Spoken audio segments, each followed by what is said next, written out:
Pembangunan perumahan merupakan satu komponen penting dalam perancangan bandar dan wilayah. Proses ini bukan sekadar membina unit kedaman, tetapi ia merupakan satu rangkaian prosedur yang sistematik bermula daripada perancangan awal, kelulusan pelan, pembangunan tapak sehinggalah kepada penyerahan rumah kepada pembeli. Setiap peringkat pembangunan perumahan perlu mematuhi beberapa perundangan, dasar serta piawaian yang ditetapkan oleh pihak berkesetepatan, kerajaan negeri dan juga kerajaan persekutuan bagi memastikan pembangunan perumahan yang dibina mampan, selamat dan berkualiti. Dalam konteks Malaysia, proses pembangunan perumahan tertakluk kepada beberapa akta. Contohnya, Akta 172 iaitu Akta Perancangan Bandar dan Desa, Akta 171 berkenaan dengan pihak berkuasa tempatan, Akta Jalan Parit dan Bangunan iaitu Akta 133 dan juga Akta Pemajuan Perumahan iaitu Akta 118. Prosedur yang tersusun ini juga membantu mengawal kualiti perumahan, melindungi hak pembeli serta memastikan pembangunan tidak menjejaskan kesejahteraan komuniti sedia ada dan juga alam sekitar.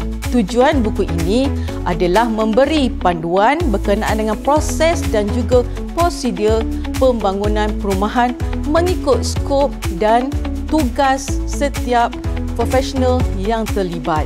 Mengapakah buku proses dan prosedur ini penting kepada masyarakat? Ia adalah penting kerana ia bagi memahami kejaya dan juga skop kerja bagi setiap pihak yang berkepentingan ataupun profesional yang terlibat, daripada pemohon kebenaran merancang, daripada pembangunan dan juga daripada penyerahan perumahan. Kandungan buku bagi proses dan prosedur pembangunan perumahan mengandungi 6 fasa, iaitu ia ditulis secara mudah difahami dan ke arah untuk memahamkan pembaca dalam proses dan prosedur pembangunan perumahan. Fasa pertama adalah insepsi, iaitu mencari sebidang tanah yang berpotensi untuk dibangunkan. Kedua, kebenaran merancang yang kebanyakannya adalah menitik beratkan kepada profesion perancang bandar. Fasa ketiga, reka bentuk pembangunan iaitu lebih kepada arkitek, dan fasa seterusnya dokumentasi pembangunan, dan fasa 5 pelaksanaan dan pengurusan kontrak, dan juga fasa yang terakhir iaitu penyelesaian akhir.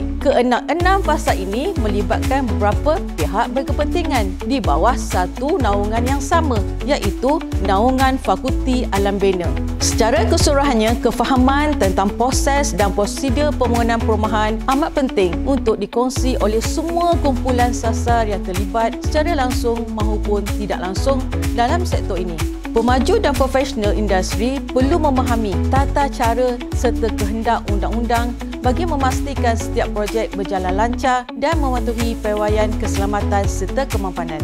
Pada masa yang sama, pembeli rumah dan masyarakat setempat juga harus peka terhadap hak serta tanggungjawab mereka supaya dapat melindungi diri daripada pembangunan yang tidak beretika.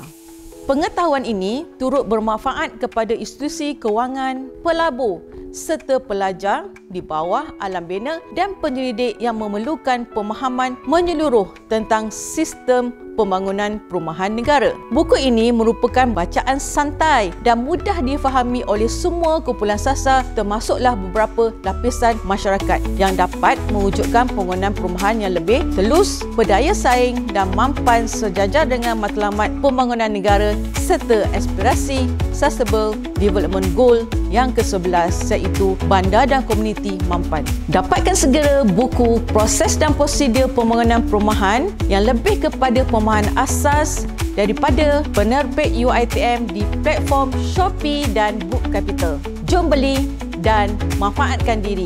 Perkembangan minda memartabatkan diri anda.